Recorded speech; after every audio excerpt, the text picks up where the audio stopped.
স্পষ্টভাবে বলেছি যে আমাদের গণ অভ্যুত্থান এবং আমাদের বর্তমান যেই যাত্রা সেটি হচ্ছে পুরনো বন্দোবস্তের পরিবর্তন ঘটিয়ে নতুন রাজনৈতিক বন্দোবস্ত প্রতিষ্ঠা করা।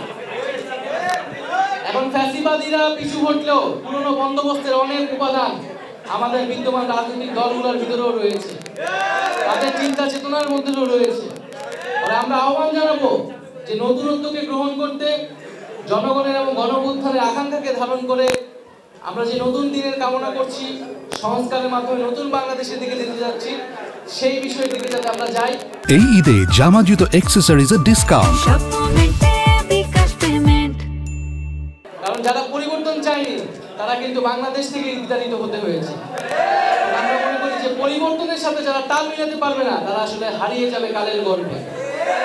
ফলে পরিবর্তন, সংস্কার, বিচার এর মধ্য দিয়ে আসলে আমাদের এগিয়ে যেতে হবে। সেই পুরনো রাজনীতি আমরা চাই না, আমাদের নিজেদের ভিতরেও পুরনো রাজনীতি আসুক। আমরা সত্যিকার অর্থে একটি নতুন রাজনৈতিক সংস্কৃতি এবং নতুন রাজনৈতিক বন্দোবস্ত প্রতিষ্ঠা করতে চাই। সেই জায়গা থেকে আমি বলবো যারা বিজ্ঞ রাজনীতিবিদ আছেন, এত বছর রাজনীতি করেছেন, ফ্যাসিবাদ বিরোধী আন্দোলনে আমাদের সাথে ছিলেন কাঁধে কাঁধ মিলিয়ে, তাদের জায়গা থেকে আমরা জনগণের আকাঙ্ক্ষার সাথে যেই মিল রয়েছে সেই ধরনের বক্তব্যই প্রত্যাশা করি এবং আশা করি তারা সেই আকাঙ্ক্ষার দিকেই নজর দিন। ধন্যবাদ।